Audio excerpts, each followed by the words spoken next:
Look, good morning. Hey, fam. Hey, how y'all doing? It is your girl, Miss Michelle Allen Franklin, Miss DI, Miss Community Builder, honey. Stop acting like you don't know who I am up in these streets, baby. If you don't know, now you know. Your girl is here, Miss DIY, because I don't believe in coincidences, only God's divine intervention in our lives. That means to me, if you are here, honey, it's not by happenstance. If you are here, it is God's divine intervention in your life. That means you need this message today. Miss Community Builder, why? Because I'm bringing you all the good information, boo. I'm giving you all of what I know. Listen, I don't know everything, but what I know, I want to share. I believe in that good old Romans 8:28, honey, that the good, the bad, and the crazy are all working together. And so I'm going to give it to you, honey. Very true, very real, right authentic. Some people call it just vulnerability, just on my shoulder. Honey, the lessons were not just for me. The lessons that I've gone through, it's what I truly believe, are for each and every person that the Lord divinely allows to cross my path. Yeah, that's what I found to be true. In my 46 years of living, I just turned 46. I'm embracing it. Yeah, on Mother's Day, I just turned 46. I am very happy to be in a new chapter of my life because that is what it is. It is a chapter. And what I've learned is that we dwell, we wallow, we sit, and we just in darkness for however long. We sit and we sit and we sit and we sit. And we wonder why, and we wonder why, and we wonder why. And we don't have the answer. We don't know the answer, so then we get mad, we get angry, and we're carrying these things around, and we're wondering, and we're sitting, and we're wallowing as we're going and being and doing, going to work, going to school, going home, taking care of the kids, taking care of the family, doing all the stuff, doing, going, zipping, zipping, zipping. And we're not actually living. Yeah, I spent a lot of years not living. I spent a lot of years wallowing. I spent a lot of years wondering why. Why is this happening to me? What did I do? I'm a great person. What is it? Yeah, I'm jumping right into it. I've been gone for a couple of days, honey. Yeah, we're jumping right into it. Why is this happening? Have you ever been there? Have you sat and you wondered, just like, what is this? Why is this happening? A lot of times we ask questions and we will sit there and we will be in a place where we get stuck, right? We have no idea what is going on. We don't know why these things are happening. What I've come to realize is each and everything, again, it's a lesson. Whether I completely understand why I'm going through it at that period of time or not, I understand life now enough to know, and I trust God enough to know that, okay, Lord, I don't know what you're trying to show me in this thing, but I guess I'm supposed to be learning something. So I'm going to just, oh, Lord, I don't know what you want me to do with this information. Even in every relationship now that I've been in, when it ends, I'm looking at it like, okay, what was I supposed to take from that? What did that person pour into me? Now, instead of being upset about relationships ending, I look at it from a place of gratefulness. I'm like, Lord, thank you for bringing that person into my life. Apparently, I had a lesson to learn. Apparently, they had something to give to me, right? Maybe I had something to give to them. It's always an exchange. I'm saying all that to say that, to sum that thing up, is that you have a choice on how you look at everything any and everything in our lives, we have a choice on how we look at them. Are we going to sit and wallow? We sit and ask these questions as to why these things happening to me. Is it okay to ask the questions? Sure, it's okay to ask the questions. Will you ever get an answer that is truly like, do you think that my stepmother can answer why she choked the hell out of me and was like, bitch, I hate you. I'm going to kill you? Do you think that she could ever say anything to me that would justify that behavior? Well, I'm going to be like, oh, okay.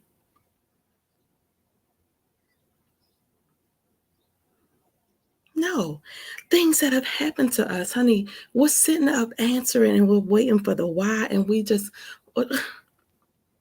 what is it going to do? And so what I have to do is I had to get to a place of forgiveness, because sitting up and asking, why this happened, or trying to figure out, I used to be like, what did I do? What did I do to deserve this? You haven't done anything to deserve. Let me help you. Let me help you today. And because somewhere in your subconscious, somebody out there is struggling with the fact that they believe you're allowing yourself to be in situations, maybe an unhealthy relationship. Maybe you're sitting and staying in a relationship too long, or you allowing people to talk to you any kind of way. You're allowing yourself to be disrespected because somewhere off in your being, right, in your subconscious mind, it's not very conscious, where you're like, oh, I'm just going to sit and allow these people to abuse, neglect me, and and take advantage of me and take me for granted. It's not like a conscious thing where you're sitting up saying, I'm going to allow myself to stay in this negative, crazy ass situation. No, it's very subconscious. There's like an unworthiness in our bellies. We're holding ourselves hostage to maybe something that we've done in our past. So we think that we deserve these bad things that happen to us. Some people think that God is punishing us. Like, oh my God, I used to do this bad thing, so maybe I'm being punished. He doesn't work like that. God doesn't work like that. He doesn't punish us. I will say everything is a lesson, though. It is how you look at that thing. So again, me being choked out at 16 years old, was that because what again? The relationships and the crazy things that I've been through. Even if you consider yourself, like some people are like, well, Michelle, I'm not you. You're a good person. You always do things right. You're a great person. I'm here to tell you that I'm not. I'm not always made the best decisions, and yet and still, right? Yet and still, I don't believe that we deserve the bad things that happen to us. I don't think that I've deserved to be in bad relationships. And so somewhere in there is you wanting to forgive yourself is what we need to do. You need to forgive yourself for the things that, again, you're holding yourself hostage to.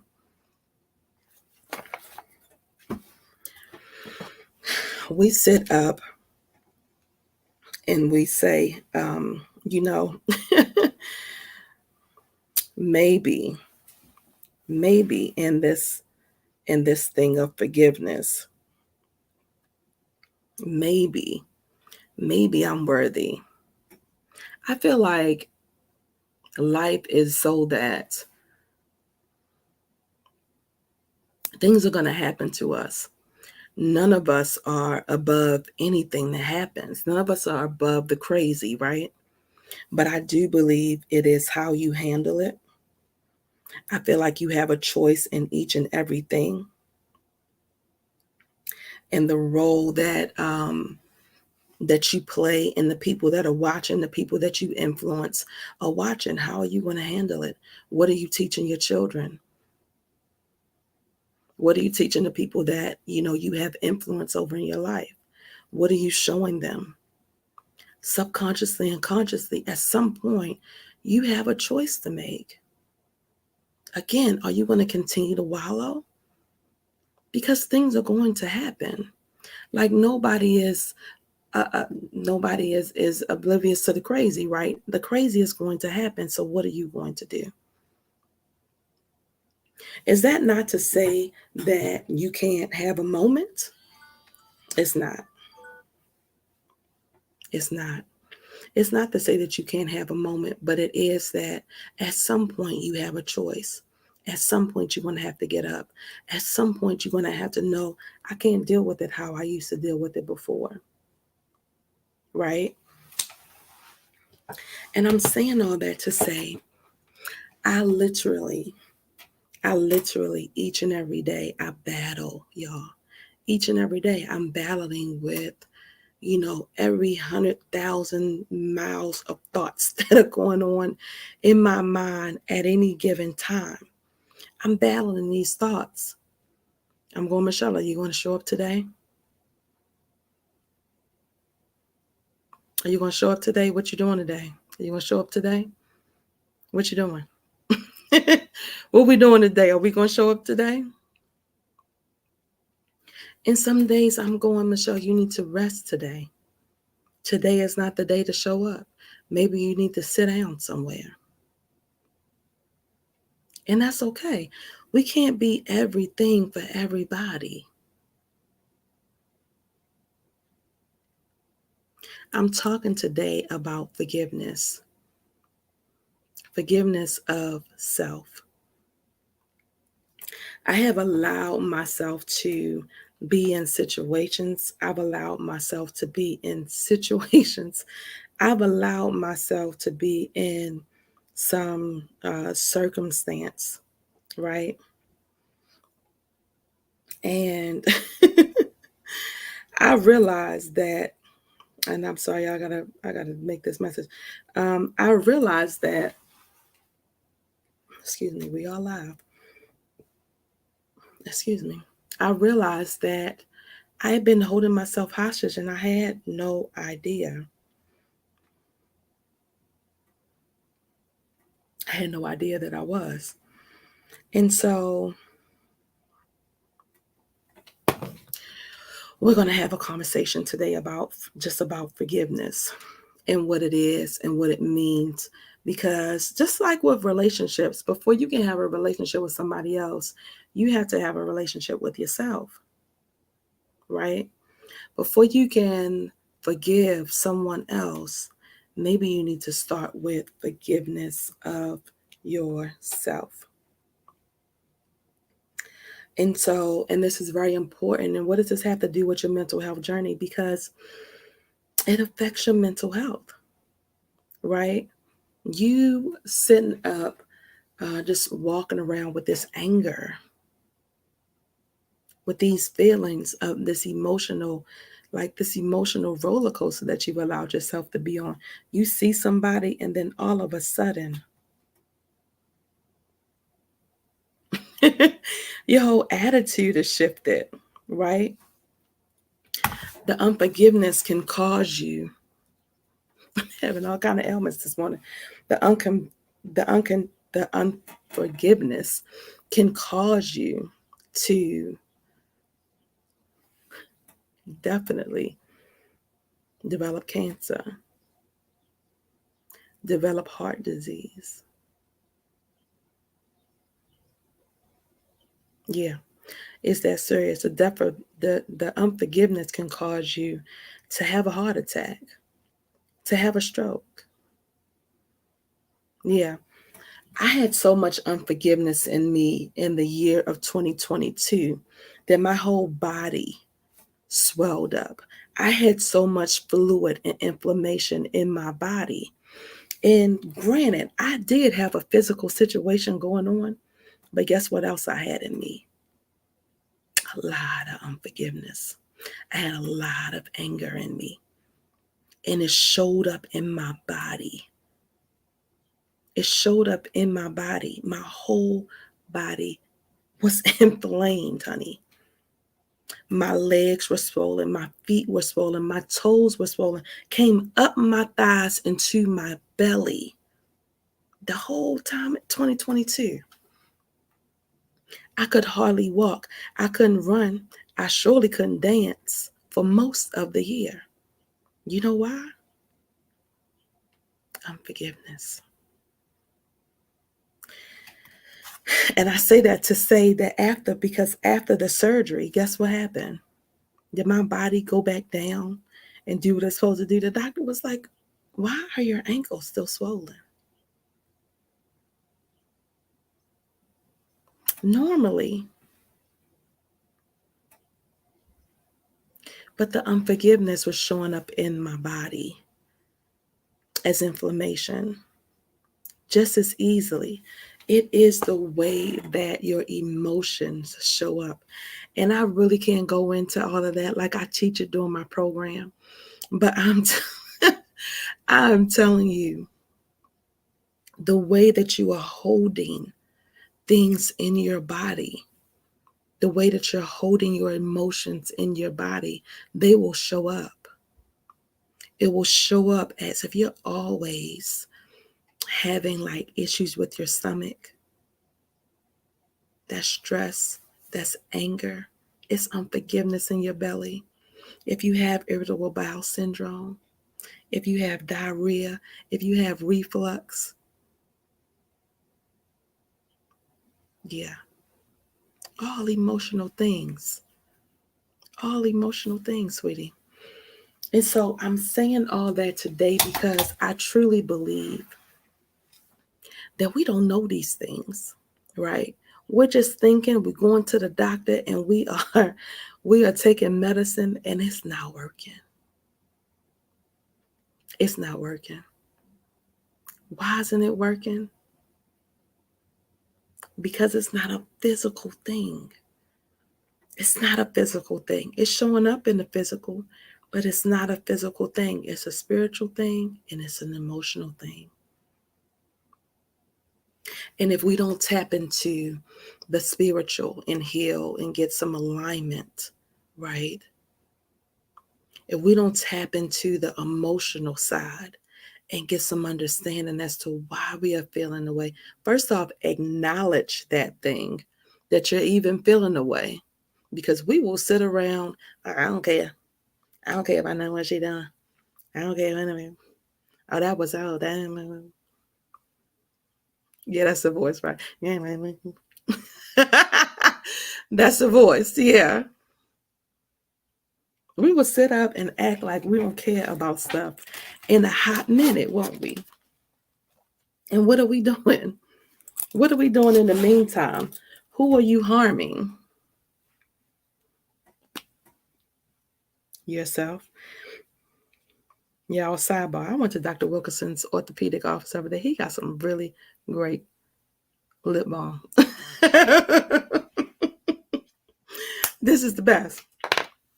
How is it showing up? So we're getting into it today. Unforgiveness and emotional distress, honey. Huge impact on your mental health. Causes depression to the 10th power. To the 10th power. 2022. I did not, if you scroll, I went out in 2022. I went out like that. You scroll back if you knew me before, you always saw me out and going somewhere. 2022, not so much. It was a rough year for me. Very rough year for me. And about this time, just right at this time last year, I was having suicidal thoughts. I was. I was having suicidal thoughts. And what was crazy about that is that I remember, the moment in the day. And I thought, as fast as it came in, it scared me. And I thought, there's no way. I think about Robin Williams all the time. All the time. Because he was one of those people from my childhood that I loved, that brought me so much joy. And I think about him committing suicide. And it affected me, right? I've had periods of time in my life where I've been sad. It's different from being sad and having thoughts of, maybe it's just not going to make a difference if I'm not here anymore. Or won't nobody care? Or it really doesn't matter. Nobody will miss me. It's never going to get any better. That is really why I've been going live every day this month, the month of May. Every day that I could go live, because I've missed a couple of days. I'm going to be honest with you. It was just some days I couldn't do it. I couldn't do it. It was a lot going on. Whatever the reason was, I didn't make it. But I did a lot. I did a lot of the days. But nevertheless, it really was, things get heavy, y'all. Things get heavy. And we'll be in our minds, like we'll really have it fixated in our minds that it doesn't matter if we're here, or my life doesn't matter, or nobody cares anyway. Nobody calls me. Nobody's going to check on me. Nobody this, nobody that. We get in these little tunnel vision thoughts. And then I call him the devil. He sits on your shoulder and he co-signing, honey. He co-signing. You call somebody, they don't answer. See, I told you don't nobody care who you think you're going to call. Right? Yeah, he'll co-sign that thing in a minute. You looking for help. You can't find anybody. You can't think of anybody to help you.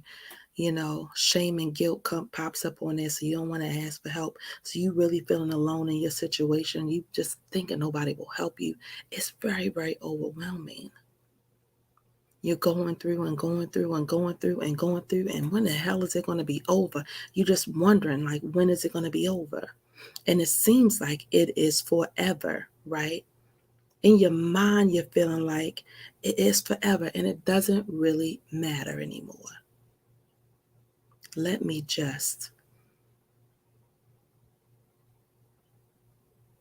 I'm not the only one that's had these thoughts, but it was very consuming. I was going to work. Things were happening at work. I was not feeling myself at all. Was not, it was so many things that was going on. My finances were not right at the time. They still aren't right now, but they really wasn't right back then. It was very consuming. It was very consuming.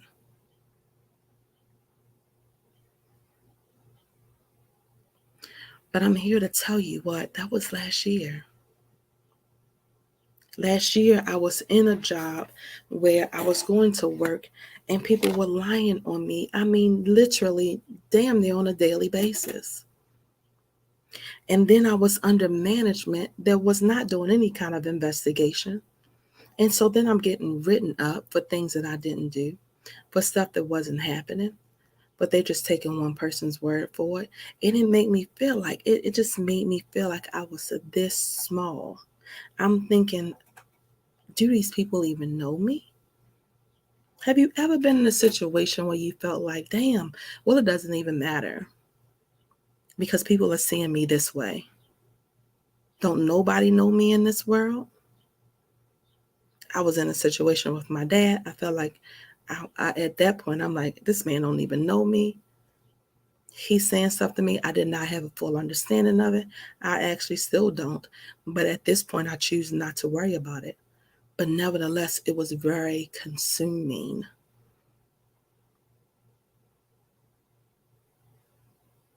Very consuming. And the thoughts came. The thoughts were there. So I'm saying this to you to say, I know that you have some thoughts. I know that you may have some thoughts. I know that sometimes we go to a dark place. The only thing that kept me is light, is that I know that although I'm in this dark place, I knew, although I'm in this dark place right now, something brought me back around too. I know that the light is coming. That's why I call this month Faith Walk. My nephew passed away, and I was very consumed with,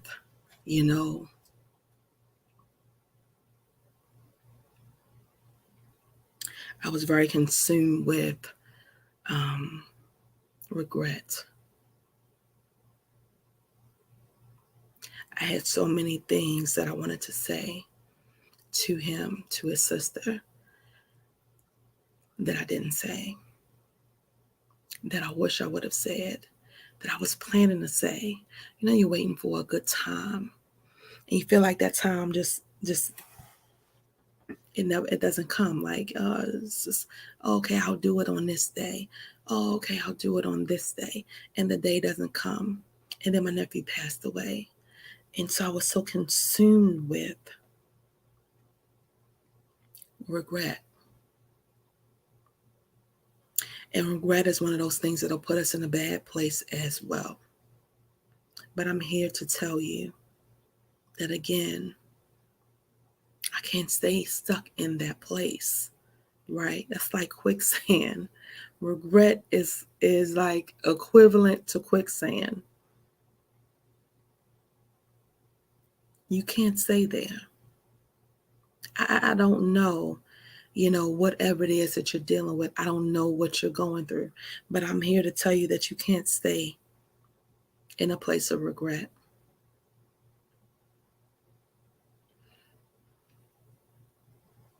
The lesson that I learned from that was say it anyway. It doesn't have to be perfect. Go anyway.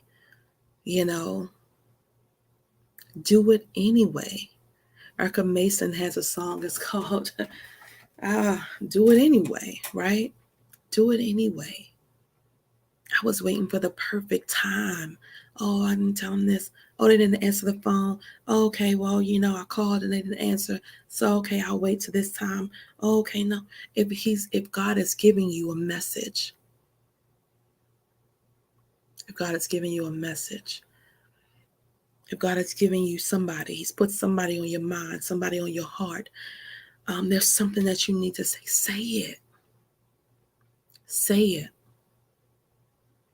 Because now I just feel like consumed with regret. I wish I would have said it. I wish I would have told him. I was planning to talk to my nephew about my feelings of depression, my life that I've had, this entanglement, I call it, that I've had with depression, entanglement that I've had with anxiety and panic attacks and PTSD, and explain that thing to them. And the fact that I can't have that conversation is something that I regret. I don't want you to live with regrets. That was a lesson for me. So I'm here to share that lesson and tell you whatever it is that you want to do, that you need to do it. Do it. And some things are on a short-term basis and some things are on a long-term basis, like going back to school or going to start a business or going to learn something that you want to learn, right? Something that you've been yearning to do. Don't get to like your deathbed.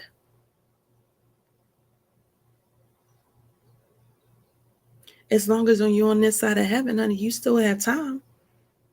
You still have time to say it. You still have time to do it. You still have time to go. Whatever it is, you still have time to plan it. My dad used to say all the time, my stepfather that raised me, he used to say, plan your work and work your plan. Get your plan together, boo. Get you a plan together. What are you supposed to be doing? I'm in a book compilation released 2 years ago. It's called It's Never Too Late. It's never too late. You can do it. You can start. You can say it. That waiting for the perfect time is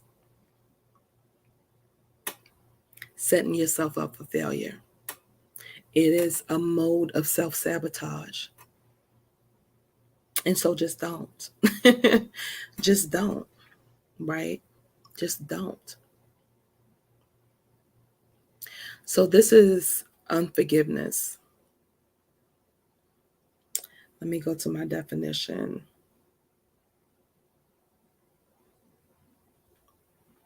This is the definition of forgiveness. We're getting into it. Forgiveness is a conscious and deliberate decision to let go of feelings of anger, resentment, and the desire for revenge towards someone who has harmed or wronged you. It involves releasing negative emotions and choosing to move forward without holding on to the grudge or seeking retribution. I don't know about you, but I've had people in my life where forgiveness has been easy sometimes to do, depending on things, right? It has been easy. And then there have been some other things that just has not been. The number one thing that you can do when it is time to, when you get to a place where you're ready to forgive and you're ready to let go of something, is to acknowledge that thing, right? Acknowledge it. We all have something. I'm telling you, every time my computer's like 5%. I'm about to shut off, honey. Every time that we have something inside of us emotionally, right? It's in there because what? We haven't acknowledged it. We just going and being and doing, acting like everything is regular, acting like you done had some stuff that's happened to you. Oh, no, it never happened. Because what? It happened a long time ago. So since it happened a long time ago, I don't have to acknowledge that thing. I don't need to talk about it. Guess what? Your body still remembers. I shared the other day, this book is called The Body Keeps the Score. Oh, where's my camera? Yeah, there it is. Your body keeps the score. You know what? My good friend Maisha, she's online as Diva Maisha right now. Honey told me about that book, Your Body Keeps the Score. What does that mean? It means no matter what, if you go through life and something has happened to you and you call yourself moving on, because you ain't talked about it, but that was a long time ago, guess what? Your body still remembers. What do you think an anxiety and a panic attack is? What happens is that we have triggers, right? So say something happened to you a long time ago, and you trying to figure out why you see something that reminds you of that long time ago, and then all of a sudden you crying. You was just good, happy, and fine. And now all of a sudden, you boo-hooing, you crying, you can't breathe because your body remembers. Whether you're trying to block that thing out and acknowledge it and keep it moving, your body remembers. And so you have to, first step, acknowledge something happened. Something happened to me. Something wasn't right. Acknowledging the hurt, recognizing the hurt and the pain and the impact that it has had on you. I went through so much of my life with my oldest brother, and my brother has always been very verbal about the things that happened in our childhood. And a lot of times people would hear things and they would be very empathetic. And then, as time goes on, as time went on, people are like, you need to move past that. Why he's still talking about that? What's wrong with him? I found myself, even in situations that I've been in, I've had people say that to me. Michelle, why are you still talking about that? Why are you still? Well, one, because it was never fully acknowledged by the adults in my life that should have acknowledged it. And so, yeah, I'm going to feel some kind of way about it. Yeah, I'm still going to feel it in my body. Yeah, it still hurts me. Because if you don't acknowledge something, that means what? Does it mean anything to you? Especially if it's from a parent. Do you love me enough to understand how this has affected me? you feel some kind of way about it. Do you love me enough? Do you love me? Because I'm telling you that this hurt me and you're not listening. That hurt me. Acknowledge that. Not that you can go back and change it, but at least in my mind, let me know that I'm not crazy. Because at this point, you got me thinking I'm crazy, that I'm feeling some kind of way just because. No, something very significant happened to me. My stepmother choking the hell out of me. Bitch, I hate you. Bitch, I'll kill you. And then the whole rest of my life has shown me nothing different but that you hate me. It has affected my life. Oh, I forgot. Wait a minute. I forgot. I'm a Black girl, so I'm not supposed to talk about this stuff. We're not supposed to acknowledge stuff that has happened to us in our house, right? What stays in the house, what goes on in the house stays in the house.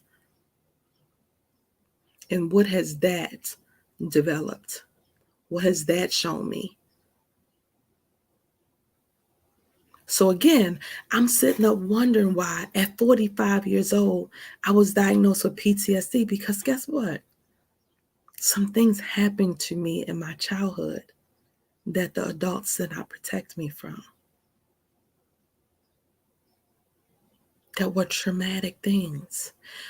What things have happened to you in your life that maybe some adults didn't protect you from? There were traumatic things. I'm supposed to be embarrassed. I'm supposed to be ashamed. I'm supposed to feel guilty. I'm supposed to feel some kind of way because an adult did something to me. You're supposed to be embarrassed. You're ashamed because an adult or even another child or whoever it was, somebody that was supposed to be protecting you, did something to you? No. No. The devil is a liar. He whispers in your ear and makes you think that the things that have happened to you are your fault. And they're not. There's no justification for an adult woman to be choking a child. There's no justification for whatever has happened to you as a child. No justification, right? And so can you acknowledge that thing and say, damn, that hurt me. I acknowledged that thing and I said, damn, I don't understand why that happened. That was a result of me asking, why don't you like me? I said, why don't you like me? What did I do to you? And the response was, bitch, I hate you. I'm going to move on. But again, acknowledging the hurt, honey. I had to sit and acknowledge that thing because we didn't talk about it. My dad took me up to my big mama's house. We didn't talk about it. And every time it comes up, it's, are you not over that yet? Oh, that happened a long time ago. Have we talked about it? Have you acknowledged that that happened to me yet? And so I'm saying all this to say, sometimes you have to go back to your parents and have a conversation with them or whoever it is to have them acknowledge, right? I'm going to give you another example and I'm going to move on. I was raped, right? I talk about it in my fear video. I talk about it a lot, actually, because I believe there's so many women, even men, that have been violated. And so one year, I just made up in my mind, I'm not taking this into my new year. And I was watching this guy, MJ. He is a personality on Facebook, MJ Harris. And he had approached his violator from when he was little. And I was like, you know what? He called him on the phone. And I was watching the episode like, oh my God, he gonna call him? What is the man gonna say? What is gonna happen? Is he gonna answer the phone? Right? I watched the whole thing with my mouth like halfway open, like, oh my It was an amazing episode. When he called the man cried on the phone. He cried so much that MJ was like trying to console him on the phone. And I was like, oh my God. But what that did for me is that it gave me the courage to not say, again, I'm not taking this into my new year. I'm going to release this thing. I'm ready to forgive and let it go. And I contacted my rapist. I did. I sent them a message. And I was sitting there and I'm like, you're looking at your phone. Like, you send the message and you're like, looking. Did he respond? Waiting for him to respond. He didn't respond for at least, I think it was about 6 weeks. At least 6 weeks. And one random day, I was at work about to go to lunch. Just clocked out and my phone rung. And it was him. Oh my God, my heart was beating fast. I was like, oh my God. And as we're talking, he tried to tell me that he didn't remember. That he had had a car accident, had been in a terrible accident, and he lost a lot of memory and didn't remember. But guess what? I sat there and I almost let him do that. But as he continued to talk, I remember he was going into, I remember we went this place, and I remember you went that place. So you had memory of everything else but what you did to me? So I went in a little bit deeper. So by the end of it, yeah, he acknowledged that thing. Oh, you're not going to get by what you did to me. No, I'm not going to allow you to do that.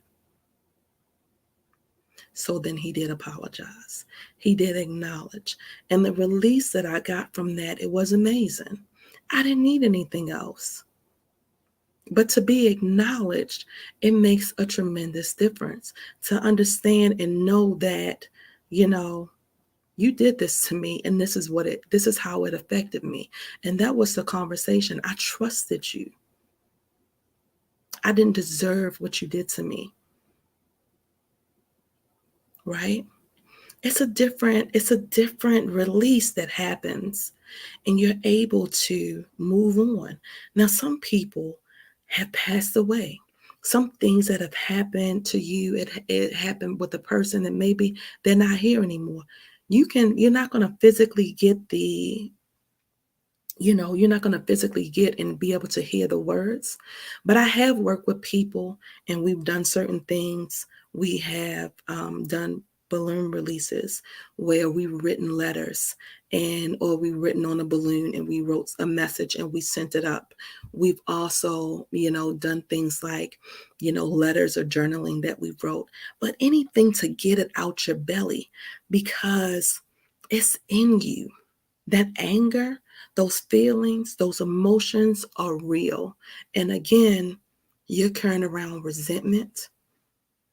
And at the end of the day, it is killing you, right? It's killing you slowly. It's developing into cancer cells. It's developing into high blood pressure. It's developing into diabetes. It's developing, right? And so it's not, when they say forgiveness is not for the other person, it's for you. That truly is true. Right? And so I didn't do it for him. I did it for me. Right? I did it for me. And some things are not so simple. And so in those things, that's when you get you a professional. That's the things that you work with your therapist through so that you can figure out what works best for you to release. Okay? But again, acknowledging the hurt. Okay. Number 2, understanding the benefits of forgiveness. This has consider the potential benefits of forgiveness for your own well-being. And these are the steps. I'm sorry if I didn't announce this. I don't think I did. These are the steps that can help in the process of forgiving. Okay. So this is 7 steps that I'm going to go over. So this is number 2. First one was what? Acknowledging the hurt. Number 2, understanding the benefits of forgiveness. Because, like I'm saying, it's not for the other person, it is definitely for you. It says the potential benefits of forgiveness for your own well being. Forgiving can bring emotional freedom, reduce stress, improve relationships, and promote overall mental health. Number 3, emphasize and seek perspective. Try to understand the perspective of the person who harmed you. This can be very hard. This can be very hard. I feel like the reason why I was able to get to a place of even thinking about forgiveness is because I was on a spiritual journey. And I know people that have and have not been, and they've been able to forgive or not. So I'm just telling you what worked for me. You do what's best for you, right? Whatever gets you there. But what helped me was that I was fasting. I was praying and I was asking God to please help me to release. The Lord, when I'm ready, help me to release. And the very first thing that I did was I forgave myself for some things. And then it got to a place where I could start forgiving others, right? But I had to forgive myself first. And it was very, very much a spiritual path. It still is that I'm on. But it started off with very, very specifically looking at the people that have done things to me. And for me, the situation with my stepmother is the number one thing that's on my list. And I've had some very trifling things that have happened to me. I've had some very trifling things that have happened, but that situation and just the unforgiveness, because I felt like how you can forgive a rapist and you can't forgive, that was like the very last thing on my list. But for me, it was a necessary thing. And I started praying because how I looked at it initially, just true transparency, how I looked at it initially is I put everything else on the list except that. I was like, F that. I didn't want to forgive. I didn't see how it was crippling me until 2022, because of that all played a role as well. Until 2022, and it got down to literally my health, because again, the way that my body imploded on me with the inflammation and me not being able to do the things that I needed to do in this world to be who I know God has called me to be, for me to have this physical and really be entrapped. Like it was almost like I definitely entrapped myself. I put myself in a cage that only I had the key. And I literally had to mentally get myself back. And it was almost like I entrapped myself in this cage and then I hid the key from myself. It took a long time, damn near the whole year, to find myself and to figure out. And I allowed everything else, again, myself to forgive everything else but that situation. And it wasn't because it was just that situation. It was because really it had been a lifelong situation at the situation. It wasn't just one thing. I don't know about you, but if you've ever had somebody that you felt like was intentionally trying to harm you, it's a little bit harder, right? It's a little bit harder to forgive those people. And so for me, that was my issue. I couldn't figure that out. I'm like, because I felt like my whole life there's been an intentional aim to harm at this point. And so it is emphasizing and seeking perspective. Why is this person intentionally trying to harm me?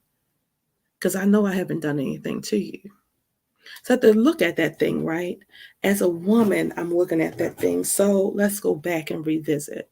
This is, baby, I'm an open book. If this is going to help somebody, because I need you to understand right? Why people are the way that they are. So you're taking a look at the person. Who are they? It says, recognize that everyone has flaws, makes mistakes, and may have been influenced by their own struggles or circumstances. This helped me tremendously. When I think about my stepmother, I think about where she came from. So I started revisiting. I literally prayed for God to give me this because I couldn't pull it on my own. This is information that I've known all along, but I couldn't see it because I was angry, right? But when I think about it, when I think about my stepmom, I think about her, how she steal from my dad, how she allows my sister to steal from my dad, how she's taught her different things, how she's very influential over her life. I think about just never having any motherly instinct towards me or my brother. I think about, again, this the very intentional harm that I feel like she's tried, whether it's been in that one physical way or even just very much in the background, holding strings over my father. And so I'm thinking about her life.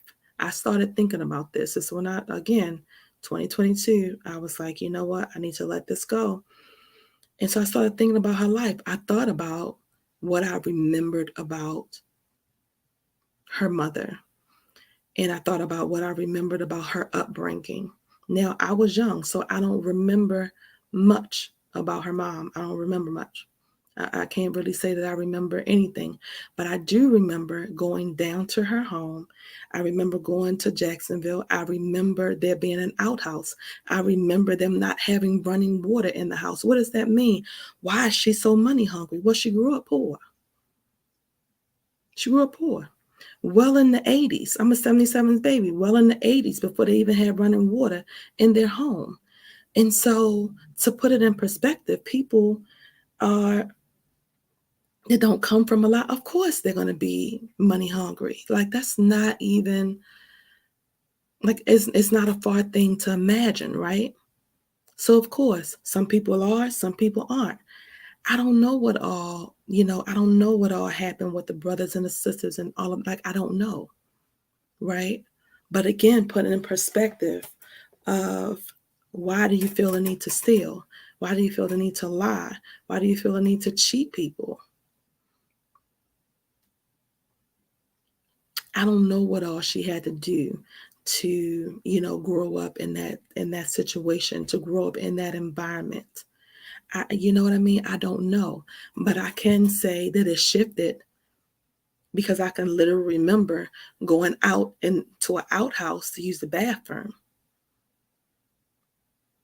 So just trying to imagine what growing up in that environment must have been like.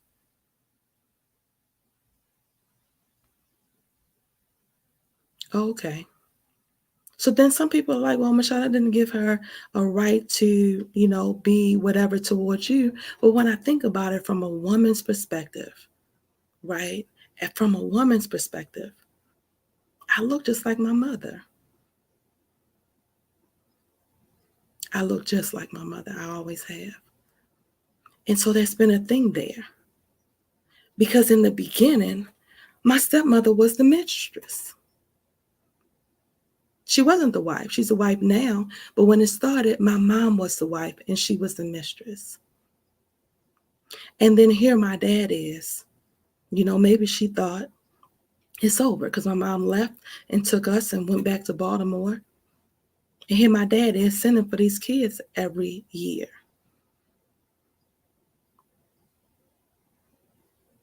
And so all I can remember is I'm tired of taking care of other people's kids. I'm in my little mind trying to process who was the other people. Like I didn't know that I was I didn't know that that was me.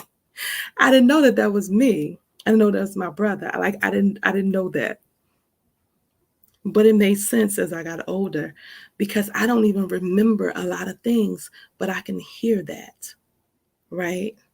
And then it showed later, right?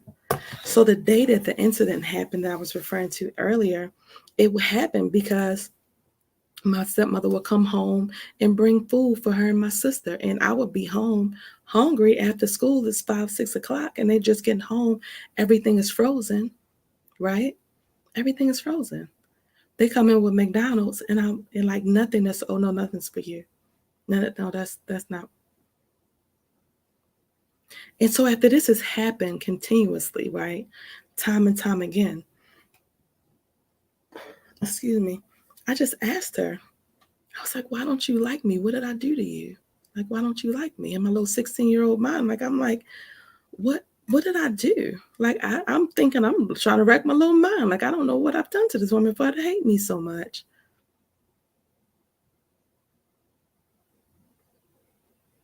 And that turned into this whole big argument. And this is the gift when I say that there are lessons and blessings out of everything. This was my eye opening. And for the rest of my life, I've been able to recognize manipulation because from this one situation, when this happened, her and I started arguing. She started yelling and everything at me. And next thing I know, we're in this like physical thing. Like I literally don't remember throwing a punch. I just remember her hands being around my neck. I remember being on the ground, and I don't even know how I got on the ground, to be honest with you, because I think it was so traumatic for me that some of it is blanked out. But it wasn't like we were fighting. It wasn't a physical fight. It wasn't that at all. But it was a again, I for somehow I don't know if I slipped or what, but I know that I was on the ground. My sister, younger, because I was 16 at the time, so she must have called my dad because next thing I know is I can't even hardly breathe.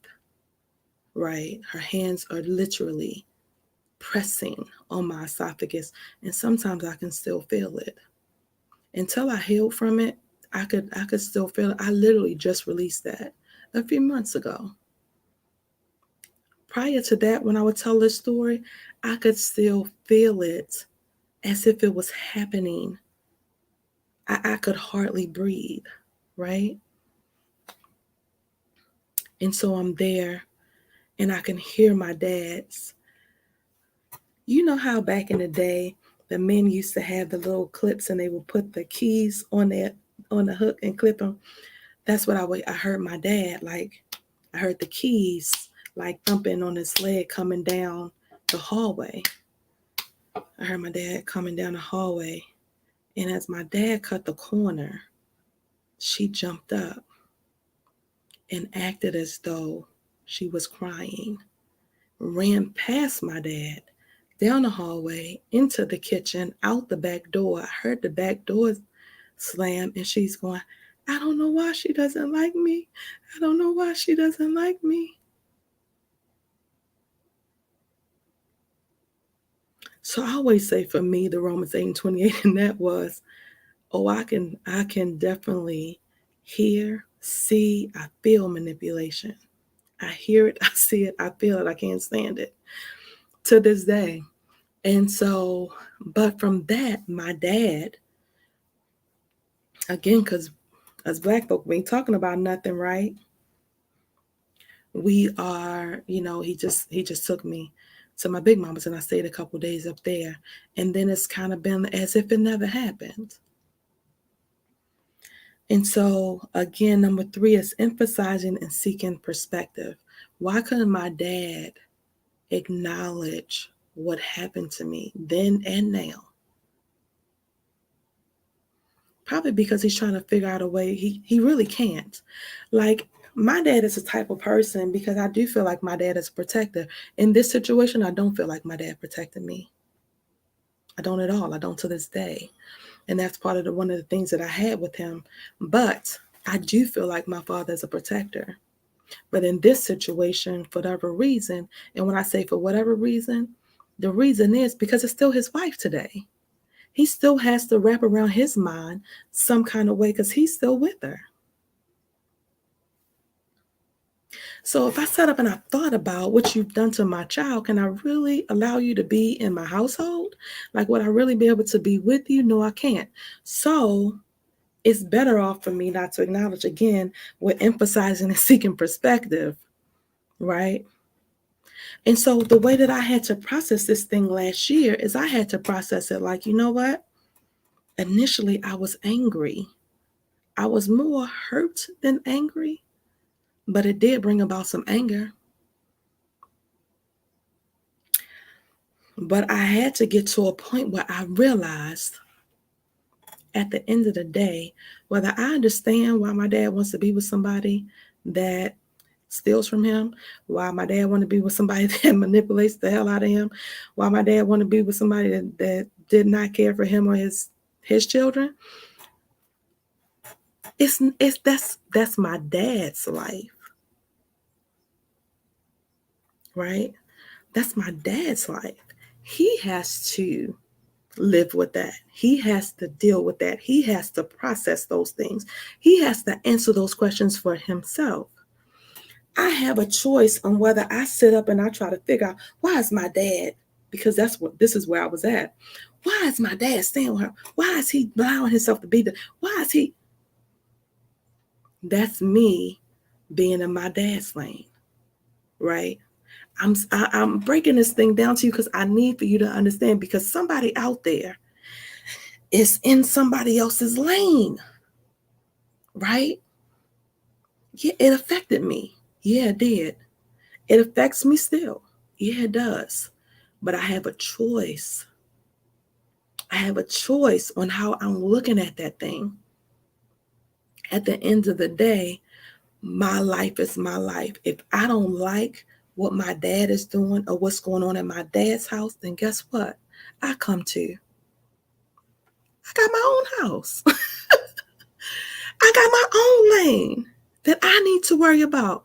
I can't worry about why he's making the decisions that he's making. You cannot continue to worry about why people are making the decisions that they're making, because again, nothing that they say is going to make it better. There's not a damn thing my father could say to me to justify it. Nothing. Nothing. So what am I waiting for? What am I looking for? What are you waiting for?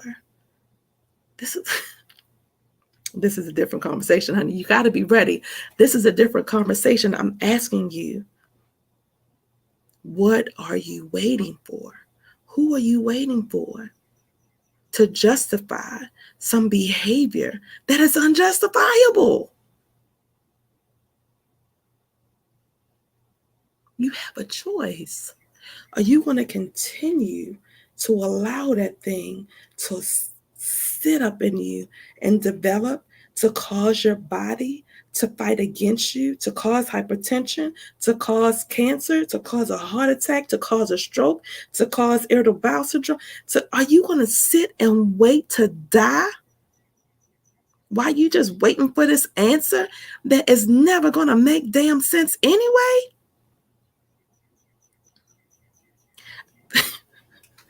Yeah, this is how I had to talk to myself. I'm telling you this because this is the things that I had to say to myself, because I was stuck. I was able to forgive everything and everybody else, but I was stuck in that thing. I'm trying to get you to peace, honey. I'm trying to get you to peace. The only way is you got to let some shit go.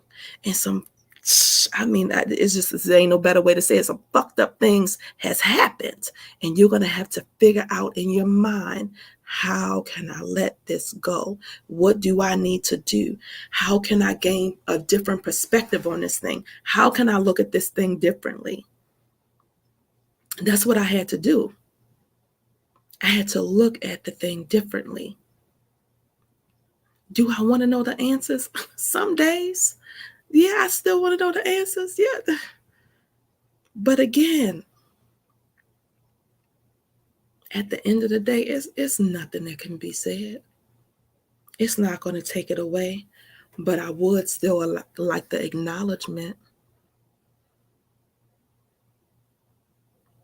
But what I had to make up in my mind is that if I never get it, because my dad in that generation Them 50 babies, that generation of people, I love you all. But y'all are in a generation where, it's disrespectful to ask, or it's disrespectful, or we can't have a conversation, or you've done some things and you can't acknowledge them. You will act and pretend as if it never happens, and you don't even understand how your children are affected. You are living in a world where I don't know why they don't call me like they used to call me. I don't know why they don't come by and see me. I don't know why. Clueless. But are you really? Are you really? And I'm saying all this to the people in the world who has a child that hasn't called. Who has a children that might not call and check up on you.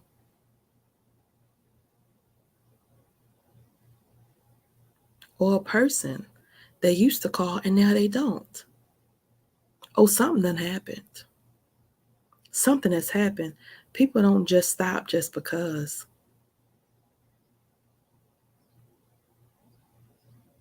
So it is, on both perspectives, like how long are you going to, quote unquote, stay in that darkness? How long are you going to stay in that shadow? How long are you going to pretend and act like you don't understand or know what's going on? You got to get to a point whether, again, somebody acknowledges your hurt or they don't. You acknowledge it. You get to a point where, okay, Lord, help me. I had to say, Lord, help me process. Help me process this thing differently. I know that it's killing me. I don't want to die like this. I don't want to die like this. I don't want to not be in purpose because I'm holding around resentment and anger and I can't get my thoughts wrapped around anything else. Number 4, let go of resentment.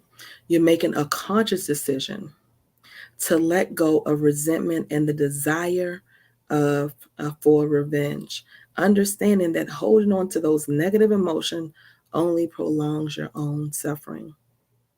We just talked about that, didn't we?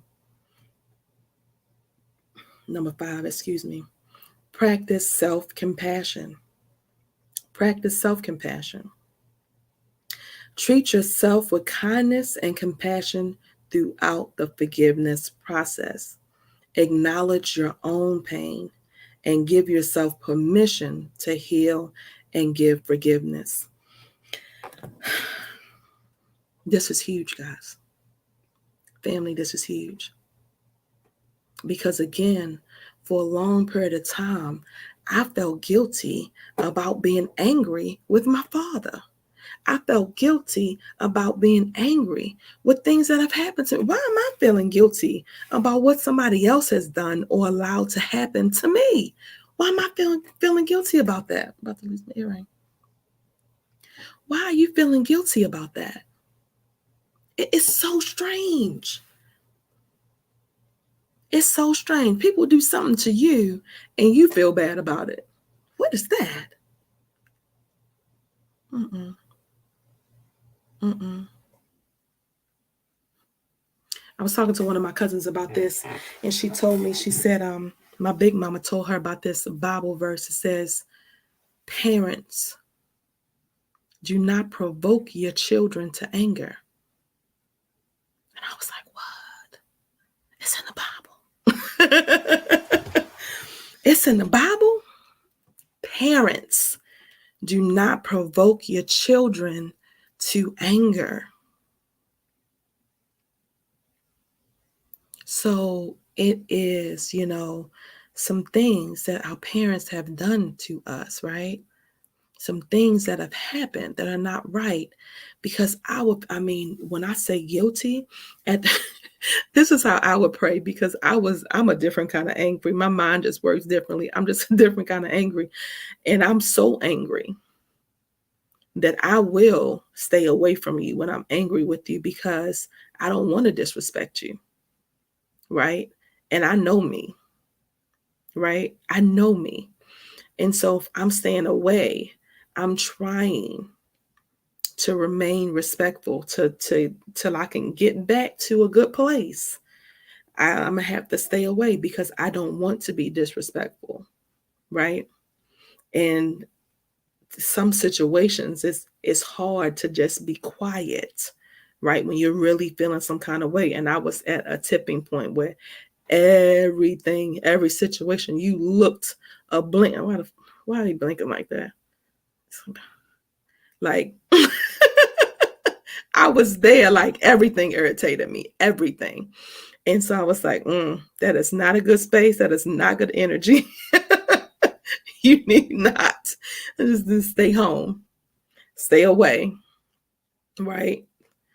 Do what you got to do and leave, you know, because I'm not a disrespectful person, and I don't want to portray that way. And I know me when I respond, because I don't respond in that way often, but when I do respond, I'm going to slice you in half.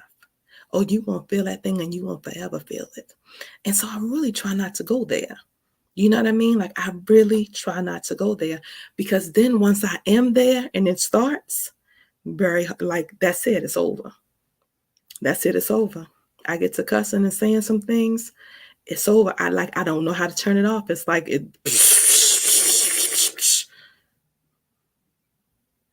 Some people are like, Michelle, for real? Yeah, for real. For real. Like, you got to know yourself. Like, seriously, you got to know yourself.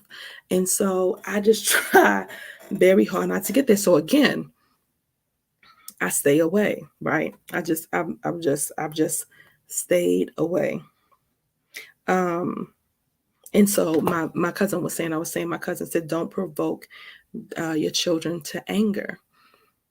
And so I was like, really? But yeah, it is in the Bible, because any and everybody, your parents are going to let you down.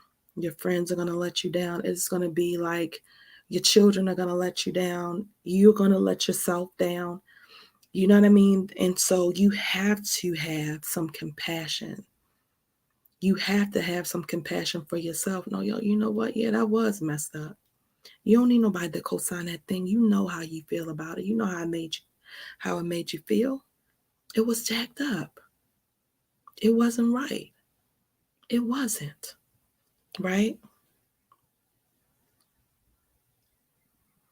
You don't need anybody to tell you that. I know sometimes it helps, of course, the acknowledgement, right? Number one, it helps. But at the end of the day, give yourself some grace. Now, I have a right to be mad about this because it is jacked up. I had a right to be upset. It is jacked up. But I was saying, the way that I pray, I'm like, Lord, please don't let anything happen to my parents while I'm feeling this way. Because I had a period of time years ago when I was upset with my mom. Very, very upset with my mom. Not the same situation, but I was feeling the same way. But I prayed. I said, Lord, please don't let anything happen to my dad. Please don't let anything happen to my mom while I'm in this space. That's how I prayed. Lord, help me to get over it. Help me to see, help me to get to a place of forgiveness. And please don't let anything, before I can have a conversation, before I can get to forgiveness, before I can put my arms back around him. Same thing with my mom years ago.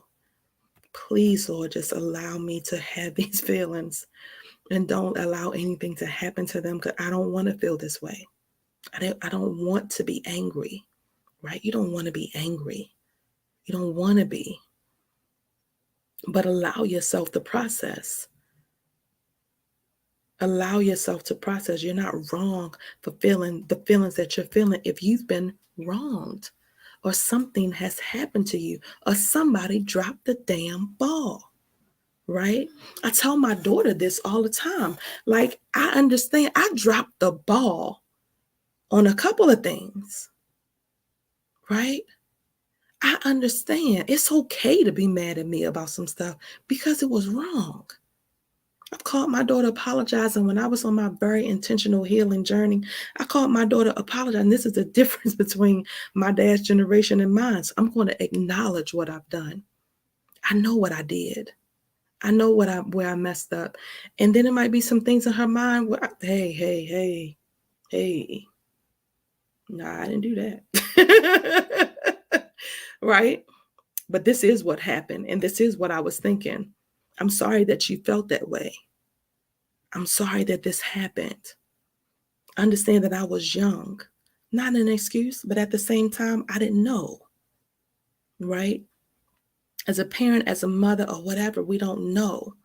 I'm sure even for my father, when it says, get the compassion for the person, as my father, do I think that if my father would know what this has done to me, what it's been doing to me, if he knew that it was going to do this to me, if he knew that I would be feeling this way, if he knew that I was freaking suicidal last year behind all this bullshit, do you think like, but they're so oblivious to it. There's some generations like they're so emotionally uninvolved, and my father is some emotionally uninvolved. He has been. I had to sit up and think about that, right? Like this didn't just start. I can remember coming down for the summer, and hated I hated that my mom was in Baltimore and my dad was here. I hated it. I hated leaving him. I hated leaving Baltimore. I hated leaving Texas. Like, I've always been very much torn. And I can remember going to the airport one summer. We were on our way back, and I remember like crying. And my dad was like, "You was just laughing. Like, what are you crying for?" And I was like, "Dad, I don't like it. I don't like leaving." He was like, get like, stop. Like, come on, stop that. Stop that. I realized as an adult that it broke his heart too, I'm sure. And he didn't know how to deal with that. I can go back and have compassion for him because I can imagine. Like, I know how I felt when I would send my oldest down for the summer. Like, my bones, my body would hurt. I missed her so much. My body hurt.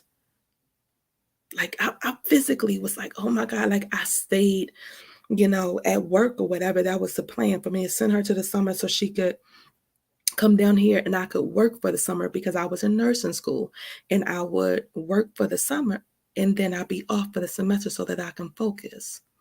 That was my plan, right? So I can get through school. But my body would hurt. I missed her so much. I could hear my daughter upstairs, knowing she's in Texas. I would hear her playing upstairs. Like, I'm like, girl, you are tripping. Like, the girl is in. One day I called her. I'm calling all around because one of my patients reminded me of her. I couldn't find her. Like, my body would hurt. So I could just imagine. And then you go back to your family is jacked up because you cheated on your wife and you couldn't get it together. Like, that's another layer that I don't know how that feels, right? I don't know what you had to go through, and then the person that you get is a liar, a cheater, a manipulator, a thief.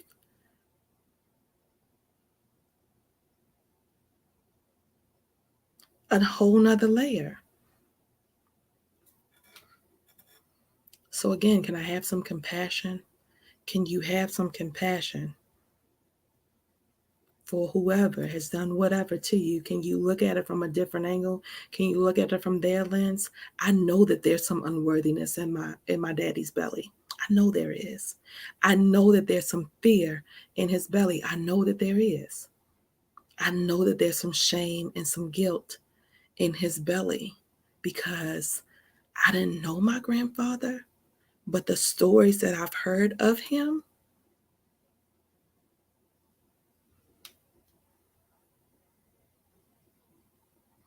and the other part that I know for sure is that my grandfather passed away when my dad was in his 20s, right in the height of all of this, when my grandfather was sick, and then he passed away. And here comes the mistress, and here comes the self-destruction, and here comes 40 years now of holding yourself hostage in a situation that maybe you feel like you're worthy of, because you holding yourself in this shame and guilt and all of this stuff, very subconsciously, not consciously, very subconsciously as we do.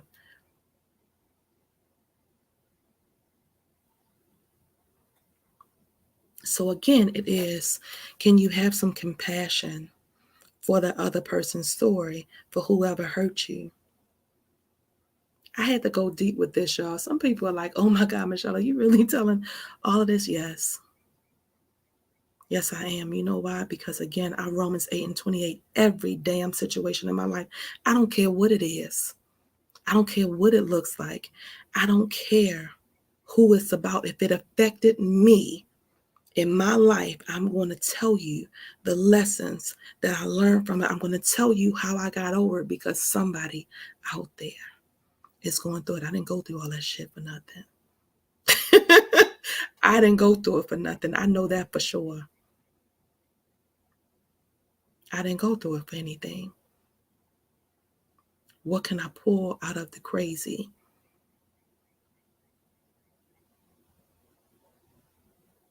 Because at the end of the day, these stories and these things that are happening to us, are they happening to us? Or do they happen for us? Lessons and blessings. Lessons and blessings. That was the biggest hurdle. That was the biggest unforgiveness that I had 45 years. I was 2 years old when my dad and my mom separated. So you're talking 40, my whole life. My whole life.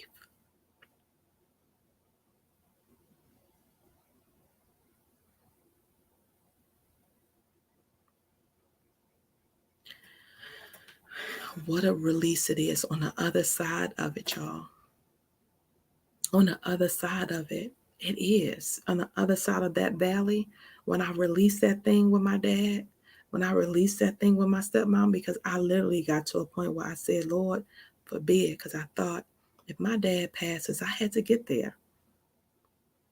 I had to get there. If my dad passes away and I don't get to see him, because at one point, my sister was hiding my dad from me. I didn't see him for a whole year. And he allowed it. He allowed it. And I went through a what? I was so confused. But I had to get to, Michelle, that's his choice. That is his life. I don't know why he's doing the things that he's doing. I don't have the time nor the strength. I had nothing left. I didn't have the time nor the strength to try to figure out what somebody else is doing and why they're doing it. You don't have the time nor the strength to figure out what somebody else is doing and why. What are you doing? Why are you doing it? Why are you allowing a situation to control you like this? How long are you going to do that? When are you going to let it go? Have you suffered enough yet? I'm asking you because I asked me. It's how I had to get there. So I prayed, Lord, please don't let it be. But I said to myself, Lord, if I have to, because I didn't know how it was going to end. I didn't know what was going on. I didn't know why it was going on. There are some questions that you're going to have to keep going, whether you have the answers or not.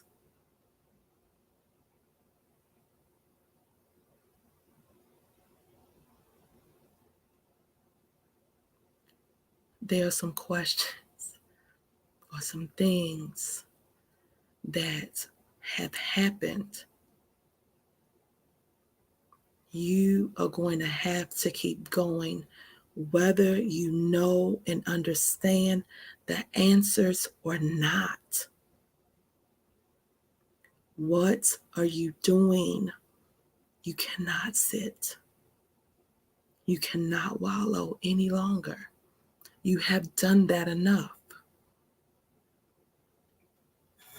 And I'm going to go a little bit deeper. I'm going to go a little bit deeper on this forgiveness and this unforgiveness. What I know with every being in my body is at any time that you are called to purpose, the devil will use the closest people, the people that you love the most. He will use them, and it is just a distraction. His job is to distract your ass long enough to get you to the grave. So if you can wallow just long and wallow for years, because as we're wallowing, we don't even realize time is still going. The clock is still ticking. So guess what? I wallowed in darkness when Big Mama and my stepfather passed for 2 years. Easy. I didn't even know 2 years had passed. Wallowed for 2 straight years. And then another half-ass until 2019. Another some more half-ass until 2019. 4 years. Just existing. Just like going and being and doing. Just getting up on autopilot. Just getting up, going to work, coming home, getting up, going to work, coming home, getting up, going to work, coming home, taking care of the girl, getting home, coming up. Autopilot. How long are you going to stay on autopilot? Like, you got to come off of autopilot, honey. You got to come off. I know it looks like you got over some things. I know it looks like you might have forgiven some people, but I'm going to tell you how you'll know, because you'll feel it. It's in the pit of your belly. You'll feel it. Ain't nobody got to say nothing to you. You'll feel it.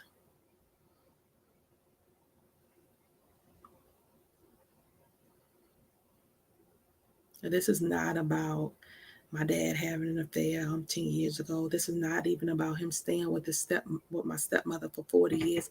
This is not about her even putting her hands around me, bitch, I hate you, and then around my throat and choking the fuck out of me. It's not about, what it's about. It's about me and how I choose to handle the situation. Even with my sister, how painful it is. You never had a fight, never had a nothing, and all of a sudden, because of somebody else's influence, it's crazy and it's chaos. Can I fault my sister? Can I be mad at my sister? Can I? It's her mother. It's her mother. Even when you know that somebody is wrong and you doing something, they have so much influence over you. It's her mother.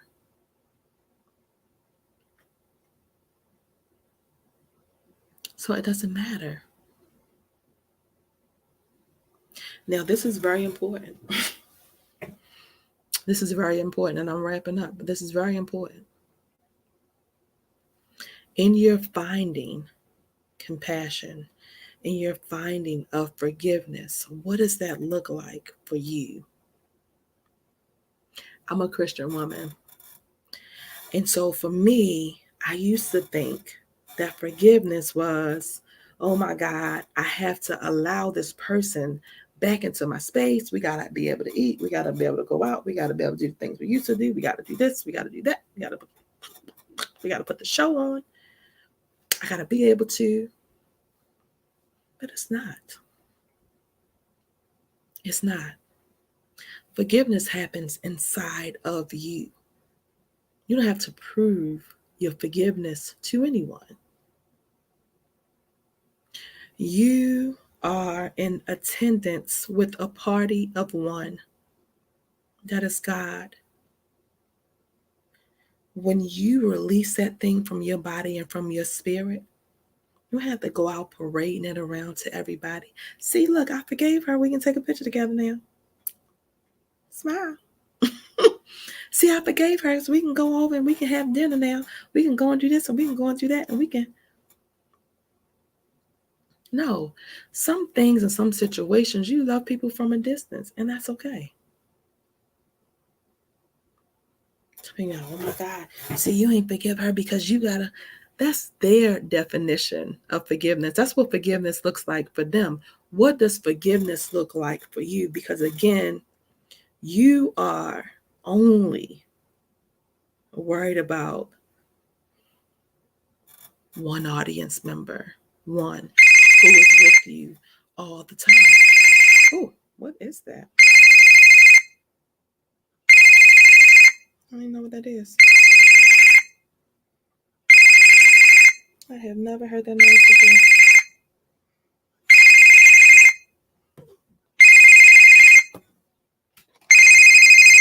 I'm like, is that my phone?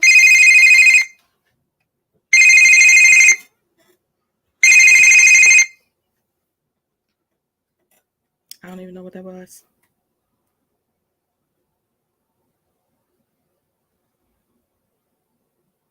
It was loud. I have no idea. My ringer's off. Like, I put my phone on Do Not Disturb. I don't know what that was.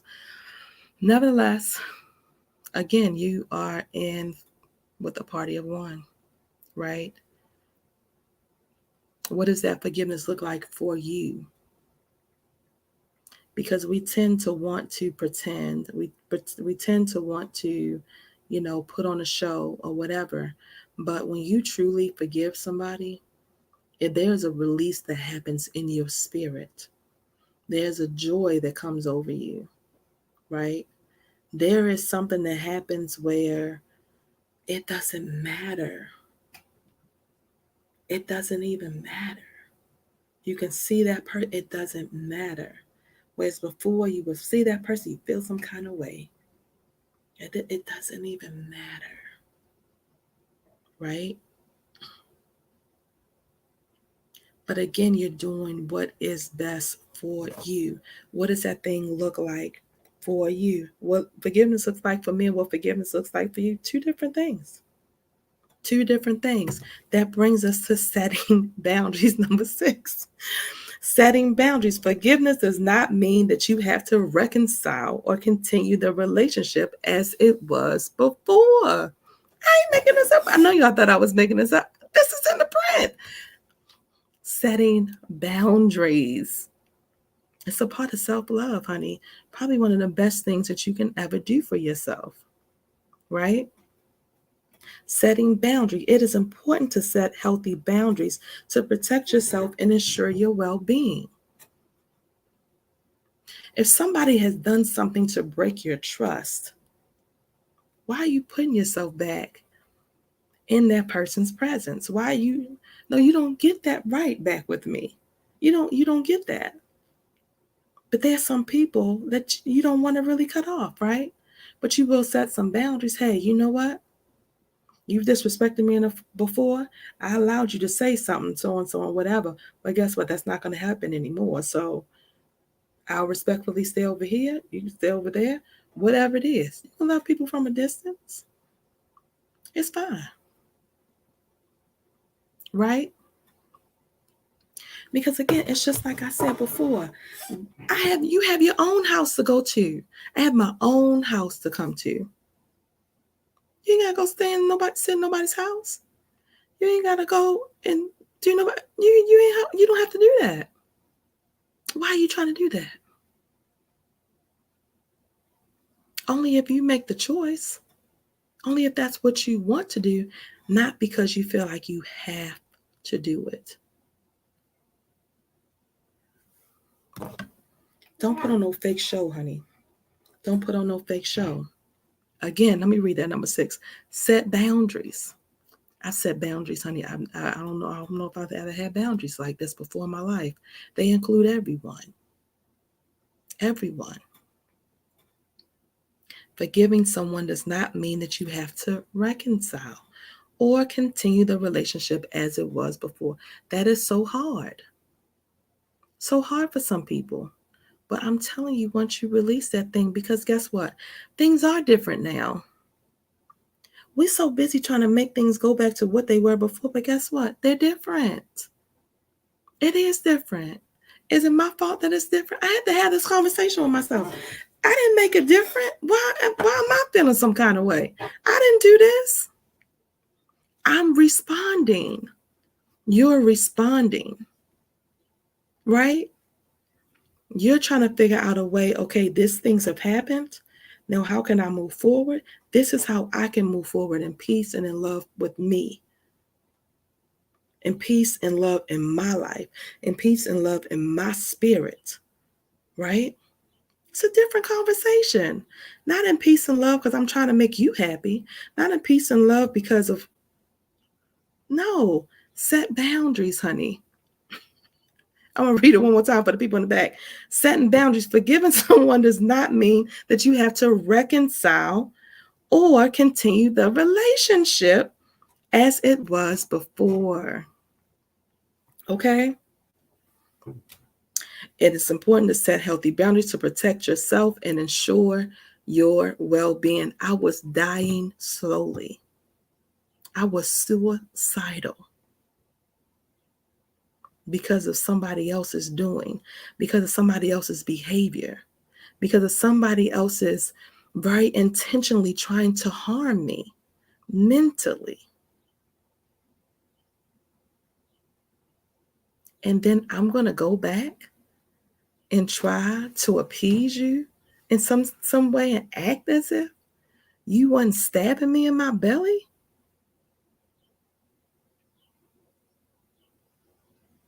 You see how you gotta look at that thing differently. I need you to process. I need you to process that thing differently.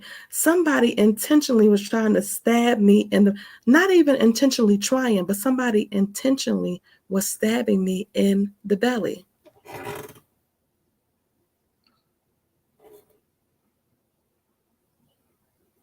So at this point,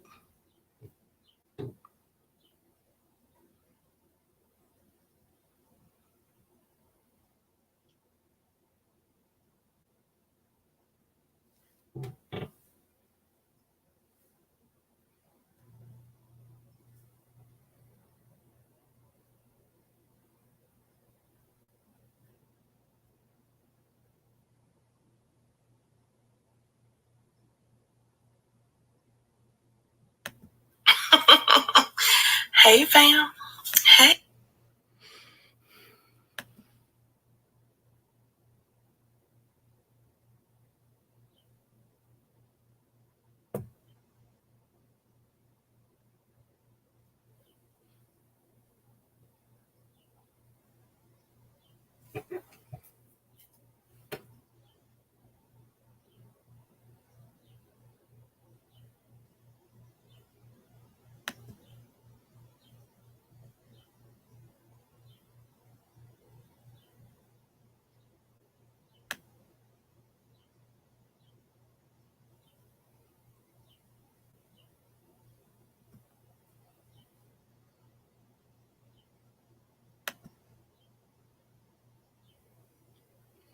My whole computer just like, I don't even know what happened. I am going to just edit that part. I don't even know what happened. My whole system just like, that was busy. Somebody must really need to, somebody must really need to set some boundaries out there, honey. I'm like, I got to get back to this live. It completely took my whole thing off. Anyway, so number 7, seeking support. Seeking support, it can be helpful to seek support from trusted friends, family members, or a mental health professional. They can provide guidance, a listening ear, and help you navigate the process of forgiveness. I would recommend therapy. I know, honey, I just watched a special last night that one of my girlfriends, Deanna, sent me, and the guy was talking about how much of a stigma is out there, and that is one of the reasons why I do what I do, and why I teach what I teach, because there's such stigma around mental health. I feel like something is stabbing me. I'm sorry. I'm trying to ignore it. Um, we're live. Um, it is such a stigma out there as it relates to mental health, and as it relates to African Americans, as it relates to Christians. There's such a stigma. Oh no, you can't go to therapy. Oh no, that means you don't believe in God. Oh my goodness, no, what you doing? Oh, you can't do that. That's the holy and thou voices. And then you can't do that. Honey, please. We're so worried about what everybody else say and think, or what we're going to do, or what they're going to say, what they're going to think, that we suffer in silence. And I'm telling you this because I know for sure, because I did it. Suffered in silence for years, trying to act like and trying to pretend as if everything was okay, and it wasn't. Even that situation with my dad, very personal situation, I know for sure. Some people are going to feel some kind of way about it, but guess what? It's not about you. At the end of the day, it's not about you. It's about my health. It's about what I needed to release. It's about what helped me get through. Any and everything that I've been through, I'm going to give back and pour back to somebody, because somebody needed. Because I know for sure God is not a just because God. That is what I believe down to the core of me. God is not a just because God. Lord, what can I learn from this painful, crazy that I've gone through? What are you trying to show me? What do I need to teach about this? That is what I'm going to do until the Lord takes the breath out of my body. And even in that, your girl would have written some books. I've written a few. Your girl would have made some videos. It will live on. Because nothing that I do is out of malice. Everything that I do is because I truly believe somebody else needs the lesson. Somebody needs to understand that there is a blessing in the storms. You're able to see people for who they are. I was holding my sister in very high regard in my mind. But to understand and know, as painful as it is, somebody is not holding you in high regard. Why are you holding them in high regard? And it just is what it is. No malice in that. Ain't no hard feelings. It just is with, oh, that's how you felt about me. Wow, that's okay. It's good to know. Is it painful? It is. Did it hurt me? It did. It laid me down for a minute. I ain't even gonna lie. It did. It laid me down for a minute. But at the end of the day, what can I do about somebody else feeling some kind of way about me? What can I do about that? You think I'm gonna run over? Oh no, I'm a good person. Oh no, I'm not. I haven't done anything to you. You haven't done anything to certain people. Some people, again, are being influenced by other people. Some people are just jealous and envy and all the other demonic ass spirits that is out there. And I teach about that too. Why? Because I've lived it. Because I'm living it. I have to figure out, how am I going to live, and how can I teach about demonic spirits, and how can people recognize them? That's what it's given me. That there are demonic spirits in this world, no matter how good you are, no matter how good you're trying to be. And so what are you going to do about it? For me, unforgiveness is something that I don't want to live with. I didn't want to live with. Again, I've had a lot of things happen to me. I've been diagnosed 45 years old with PTSD. I ain't never been in a service. I thought that lady was crazy. I was like, ma'am, what'd you say? What the test results say? Are they accurate? It was is a very long test. So it's very extensive. Very extensive. I had no idea. But when I thought about it, I said, oh, yeah, I have had some things. I wish I could say the situation with my stepmother was the only traumatic thing that I've had happen, but it's not. Multiple things. Way back further than that. I was 16 when that happened. But had things happening before that. I've had things happen since that. I don't know if I'll have something, I have no idea, right? Things are going to happen. But what I'm saying to you is that you have a choice on how you deal with everything. Is it going to affect you? It is. It is. Is some things going to be painful than others? They are. The situation with my sister, the situation with my dad, it is. I mean, it's painful even with my stepmother. It's painful for me to have a stepfather that loved me like his own, to the fact that I know for sure protected me you would not have known that me and this man did not have the same blood running through our veins. You didn't know that me and Tony were not his children. You didn't know that. He was at the family thing. He was up at the school. He beat our butts out of love, not to harm us in any way. Right? He taught us the lessons. He sat down and talked to us. He took us on family trips. He showed us things. He loved us. He protected us. The drug dealers were on the corner. He went outside. My children play on this corner. Y'all got to go down the street. Y'all can go up that way. Y'all can go this way. But my children play on the street. Y'all can't stay up here. He protected us. Right? To have that. And then have somebody that is intentionally harming you, is intentionally trying to hurt you. Like, I didn't have a good understanding of that. It's taken me a long time to process that thing. You're going to have some things that are happening to you. You have some people in your life that are just not going to like you. They don't have anything to do with you. That's what I need you to understand. That's what I had to realize. This ain't got nothing to do with me.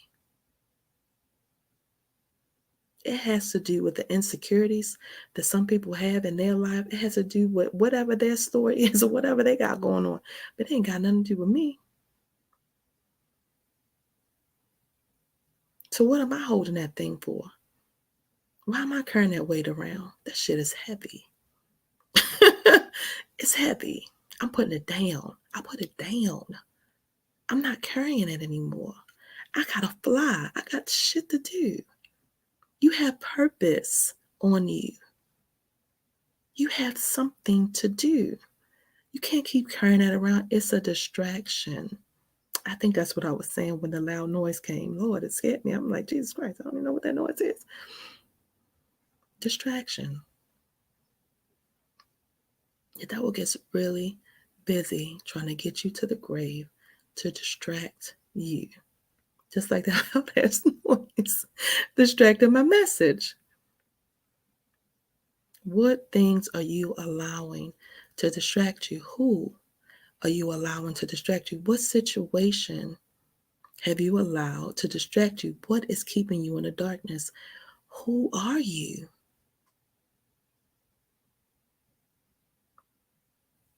Are you who you were born to be? Are you utilizing your gifts that you have in this world? Are you allowing the distractions to overcome you so that you can't even walk in your gift?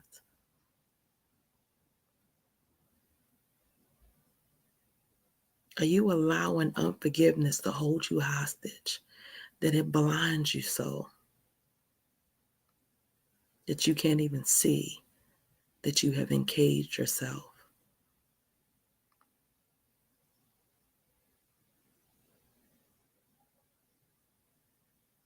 Break free, honey. Break free. Because only you have the key.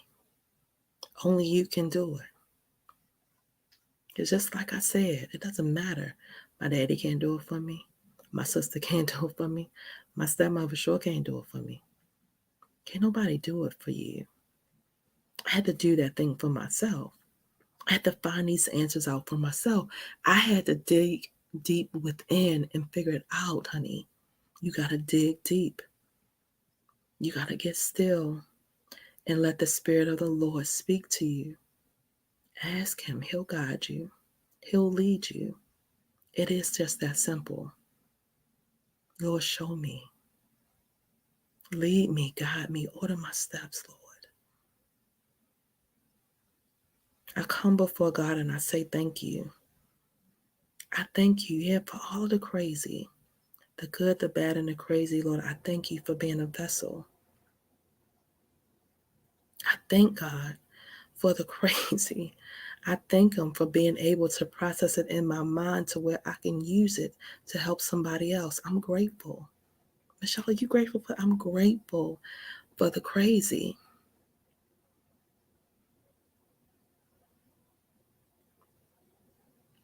As long as you're on this side of heaven, there may be more crazy to come. But at the end of the day, you're not a victim in none of it. Whatever it is, the molestation, the rape, the abandonment, the domestic violence, the divorce, the bad choices, the bad relationship, the terrible decisions that you made, that you're holding yourself hostage to, honey, you're not a victim in none of it. You are a conqueror, honey. Yeah, you're a survivor. Yeah, straight up. You're a conqueror, honey. You're a survivor. Look yourself in the mirror. No. Yeah, you've gone through things that would have killed other people, right? My pastor used to say that all the time. I'm like, yeah. Process that thing differently in your mind. I need you to figure out a way that you can forgive yourself because you have work to do, right? As I'm talking to you, I'm talking to me. I forgive myself daily. Every day, give yourself some grace. Give yourself some compassion, right? Give yourself some grace. Give yourself some compassion, honey, because you're worth it. Yes. Very good. Listen, my belly feel empty today, honey. I have poured and poured, and listen, I've made up for my couple days that I ain't been here. I poured today, y'all. Your girl has poured. I've done what I've come to do for today. Ah, and how good it feels. How good you will feel when you start walking in purpose, when you start utilizing your gifts. Mine is my voice. Mine is my ability to Romans 8 and 28, any and every situation in my life. Any and every. Yes. What you doing today, honey? What you doing today? It's your girl, Michelle Franklin, honey. I'm wrapping up. Oh, what did I do? Wait a minute. I always forget this. That's why I'm like, oh, shoot. Hang on. Look. We live. Let me find my book. It is May the 30th. Let me see what this word says today. On May the 30th, 2023. Process invitation is the name of this prayer. This is Joy and Strength, 365 devotions for grief and loss, honey, because we all are grieving. It is Mental Health Awareness Month, honey, the month of May. We are wrapping up all month long. We have been on this journey, faith walk, um, which I started, I didn't say at the beginning, but which I started and got last month when I was leaving my brothers after my nephew passed away. And I was thinking about how I can help in my feeling of helplessness.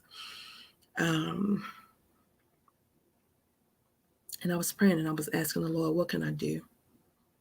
And the Lord gave me the word hopelessness. He said there's a feeling of hopelessness in the world.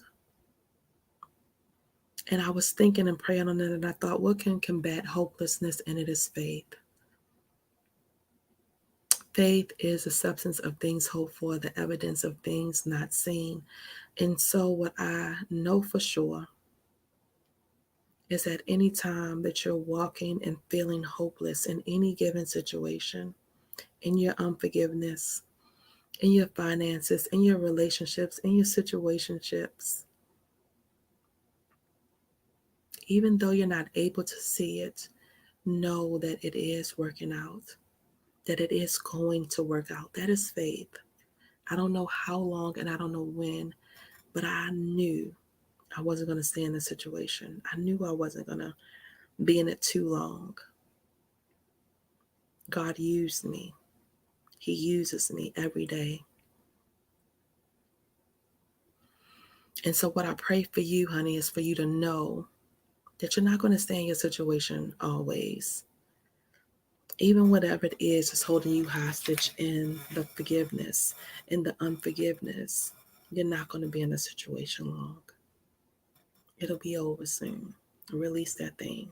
But you have the key to release it. That's what I know for sure. So, Faith Walk Day 30, May the 30th, 2023. And here we go. Processing invitation. Do you despise the riches of his goodness, forbearance, and long suffering, not knowing that the goodness of God leads you to repentance? Are you sick and tired of hearing how good God is? If so, look deeper. What comes up for you? There's no use in ignoring where you're at or pretending to be in a better place. Get real today with your heart. How does it respond to the idea of God's goodness? There's no shame in your current state. If you are struggling with believing that He is good or even feeling anger toward Him, this is a sign of something you, within you that needs to be met with His love. Will you invite Him into your process right now? Only He knows exactly what you need. He is the best counselor. Let Him meet you in the middle of your mess. He is willing and able. And the prayer says, God, I want to know your goodness, to really know it. But I need you to meet me where I am at today, where I'm struggling to see it all in my life. Holy Spirit, I invite you into my questions, into my doubts, and into the offense in my heart. Speak to me with your words of life. Process invitation. That is in this faith walk. People are like, man, is it that simple? It is that simple. It is just that simple. There's nothing special about me. I just asked Him, Lord, use me. I made a deal with Him some years ago. I said, Lord, my baby girl, my oldest daughter, was in some situations and I was in a terrible space. And I thought, Lord, I prayed. You know, they say you can't bargain with God, but I did. I said, Lord, please, if you get my daughter out of this situation, if you just help lead her, guide her, Lord, because I've done everything that I know to do. I said, if you lead and you guide her, I said, I promise I'll do whatever you want me to do. I'll go wherever you want me to go. I'll say whatever you want me to say. And now I literally, I get downloads every day. I get downloads for my book. I get downloads for the podcast. I get downloads on things to say to you today.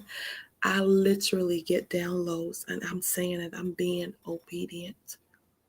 Lord, whatever it is you want me to do, whatever it is you want me to say, all you got to do is ask him. You ain't necessarily got to have the same conversation that I had. You can have your own conversation, say it however you need to say it.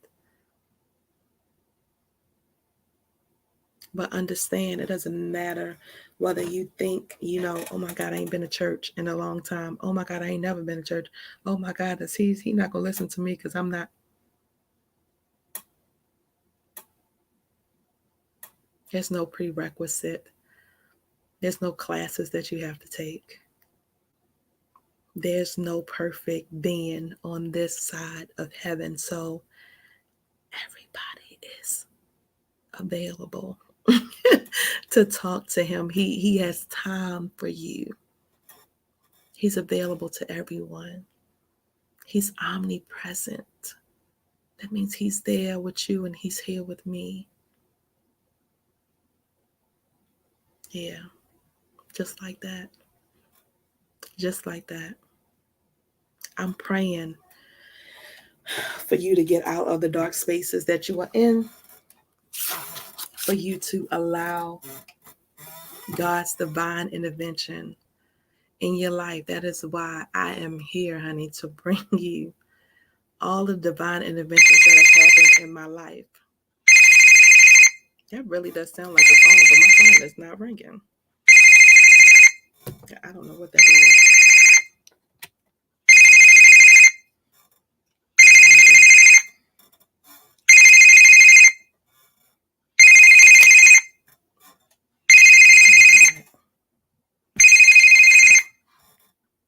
Well, I don't know. What that is. But I'm going to wrap up. I'm going to wrap up. And I'm going to say, thank you for joining me. It's your girl, Miss Preshow, D.I., the Miss Divine Intervention, Miss Community Builder herself, honey. I am walking in my purpose. Yes, I'm walking in my purpose because I believe when you walk in your purpose, you inspire others to walk in theirs. And so, like Miss Celeste Brown, honey, I aspire to inspire until I expire. And that's what I'm doing. What you doing?